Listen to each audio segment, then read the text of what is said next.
hello, welcome back to my place on the internet. My name's Amanda and I am doing a monthly reset today, as you can tell, but I'm adding a little spiritual twist. I'm in a phase of life right now where I ended a job last month, I started a new job this month, so I felt like it was kind of the perfect time to make this video and do a reset, both practically and spiritually. So I'm going to begin this video with the cleaning portion. I started off the cleaning portion of this video with the practical side of cleaning, which includes a lot of the things that you would see in a typical monthly reset. So vacuuming, wiping down surfaces, cleaning mirrors. I am a strong believer that physical cleaning can really have an impact on your mental state and spiritual state as well, and that all three of these are connected. So it's very important to incorporate all elements. For the spiritual side of things, I started with cleansing. Any type of cleansing will work, no matter what your preference is, from saging, smudging, incense, Florida water, soaking your crystals in a bowl of salt. There's so many things that you can do for this. While I was doing this, I was also verbally saying an intention to clear all stagnancy, negative energy, any limitations and blocks, or anything holding me back from being my highest self. I also like to use a besom to cleanse my spiritual tools, such as my crystals, my tarot deck, and just the space in general of my altar. And after that, I always like to meditate to reset my headspace and energy and overall just recharge. It's my birthday time!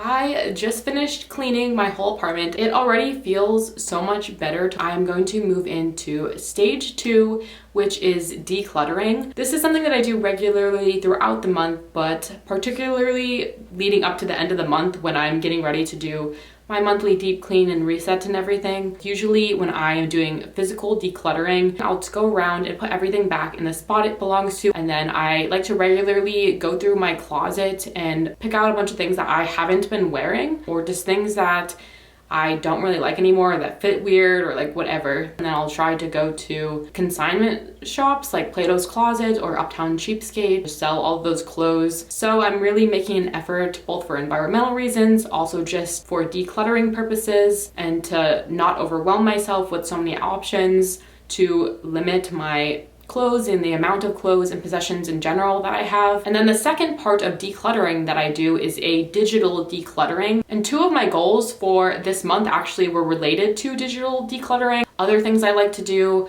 I have an app called Swipe Wipe. This is what it looks like.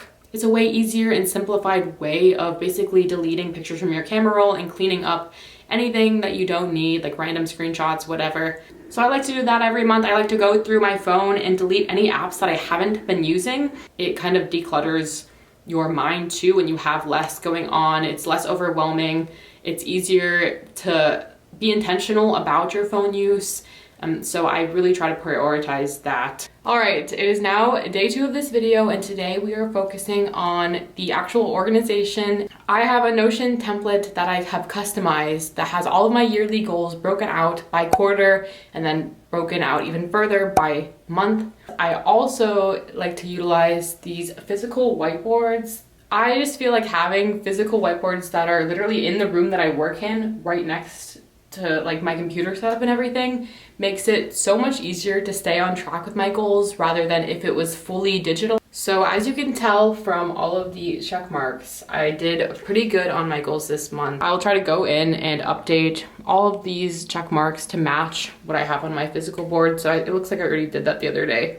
But then I also have 2 reflection questions at the end. What did you accomplish this month and where did you fall short this month? So I usually like to list 2 to 3 things on each. I also wanted to briefly talk about the spiritual side of my organization system. I have this widget that basically shows me how visible the moon is. It'll note eclipses, full moons, new moons, that type of thing. So I also keep track of that on my calendar just so I know when the next full moon and new moon are. And that helps me be prepared for when I need to do rituals and just planning in accordance with the lunar calendar. And then I also have tarot cards of the month. So basically at the beginning of the year, I did a tarot reading with 13 different cards, 1 for every month, and then an extra one that was just like the overall energy of the year. So I recorded that in my Notion template. With every month, I put the tarot card and then a brief description of the meaning. And then I'll also add that to the bottom of my list calendar just because there's like extra room here. And then recently I started adding planetary days to my calendar. So for my weekly calendar, if you don't know, every day has a corresponding planet that rules it. I have Monday Moon, Tuesday Mars, Wednesday Mercury. Really helpful because I can work with the energy of those planets on particular days. So it can be really helpful to plan goals according to these energies. The way that I formulate goals for each month really goes back to my yearly goals from the beginning of the year. In January, I like to take those goals and break them down into actions that I can do, and then I assign them to different months. So when I'm working on my yearly goals, I'm returning to my yearly goals and seeing what has lagged behind or what I can carry over from the previous month or things like that. You can take this a spiritual step deeper if you want to by looking at things like astrological transits or your perfection year. So whatever planet is ruling your astrological chart for the year, those types of things, you can use that to plan your goals as well. And it can really go as deep or as shallow as you want it to in that regard. All right, I just finished redoing all of my organization systems. I feel so much better and more prepared for the month ahead. I usually just frequently look at my monthly goals throughout the month and kind of add things on days that I'm free throughout the week whenever I feel like I need to get certain goals done. So I'm always trying to monitor how I'm doing on everything, my current progress, and then I just do whatever ones I feel like doing when I have free time to do those. So I feel like that's been a very good way to keep accountability. The first thing I'm going to be doing is my monthly tarot reading, which is also one of my first monthly goals for this month. And that might be a little bit confusing because I did mention earlier that at the beginning of every year, I do a tarot reading for the whole year with cards for each month. But this monthly reading is different because it dives deeper into those cards.